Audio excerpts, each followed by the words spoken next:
Hello everyone, I am the teacher for this question. Let me explain this question to you. Who is known as the father of Green Revolution? Students, आप सभी जानते हैं doctor Norman Borlaug is known as the father of Green Revolution. उन्हें green revolution का father कहा जाता है.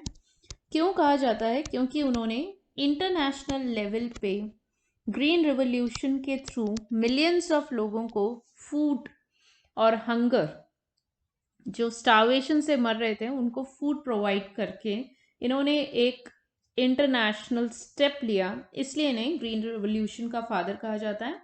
हम इस क्वेश्चन में जो भी स्ट्रैटेजीज हैं ग्रीन रिवोल्यूशन की, उनको हम डिटेल में डिस्कस करेंगे, जिसकी वजह से डॉक्टर नॉर्मन बोरलॉग को ग्रीन रिवोल्यूशन का फादर कहा जाता है. देखिए, इसमें फर्स्ट और फॉरमोस्ट जो भी स्ट्रैटेजी थी वो थी लार्ज स्केल एग्रीकल्चरल प्रोडक्शन.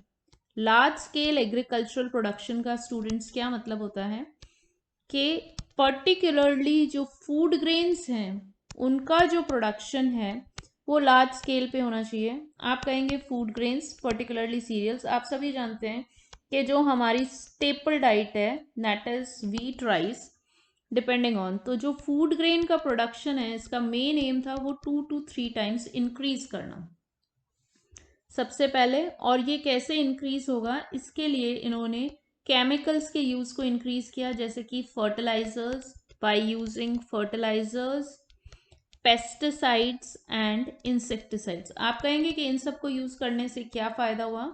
इन सबको यूज करने से ये फायदा हुआ कि एक ही सेम लैंड पे जो फूड ग्रेन का प्रोडक्शन है वो 2 से 3 टाइम इंक्रीज हो गया.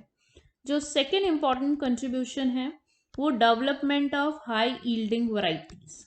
आप ये कहेंगे कि जो हाई यील्डिंग वैरायटीज हैं वो क्या होती हैं? High yielding varieties in crop plants की ऐसी वैरायटीज होती हैं जिनमें प्रोडक्टिविटी भी हाई होती है, at the same time desirable characteristics होते हैं. कौन कौन से डिजायरेबल कैरेक्टरिस्टिक्स होते हैं हाई यील्डिंग वैरायटीज में?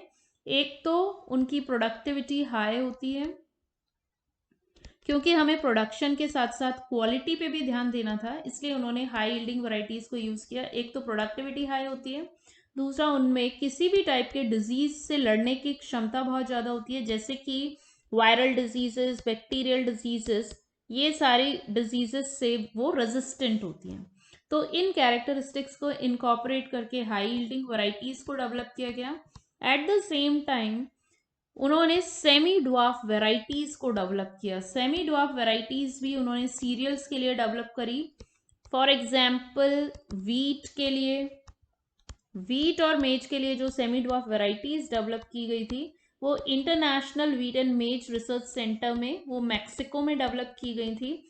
उनसे उनका प्रोडक्शन भी 2 से 3 टाइम इंक्रीज हुआ और हाई यील्डिंग वेराइटीज भी डेवलप हुई.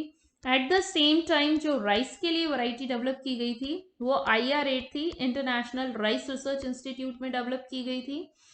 और इंडिया में जो वीट और राइस की वैरायटीज डेवलप हुई, वीट की जो वैरायटीज सेमी ड्वार्फ वैरायटी है जो इंडिया में इंट्रोड्यूस होकर डेवलप हुई वो है सोनालिका एंड कल्याण सोना. और अगर आप राइस की बात करते हैं तो राइस की जो सेमी ड्वार्फ वैरायटी है वो है जया और रत्ना. सो बेसिकली इनका बहुत बड़ा कंट्रीब्यूशन है लोगों को, मिलियंस ऑफ लोगों को हंगर से बचाने के लिए. एग्रीकल्चरल फूड ग्रेन के प्रोडक्शन को इंक्रीज किया गया, इनोवेटिव टेक्निक्स इंट्रोड्यूस की गई. जो हाई यील्डिंग वैरायटीज हैं उनको डेवलप करने के लिए जो टेक्निक यूज की गई थी डॉक्टर नॉर्मन बोरलॉग ने, वो प्लांट ब्रीडिंग टेक्निक्स थी, जिससे डिजायरेबल कैरेक्टरिस्टिक्स को इंट्रोड्यूस किया गया था ताकि प्लांट्स की प्रोडक्टिविटी और डिजीज रेजिस्टेंस का लेवल हाई हो, प्रोडक्शन भी इंक्रीज हो और क्वालिटी भी हाई हो. तो उन्होंने क्वांटिटेटिव और क्वालिटेटिव दोनों ही क्रॉप्स की क्वालिटी पे ध्यान दिया और सेमी ड्वार्फ वैरायटीज डेवलप की. I hope the explanation is clear to you.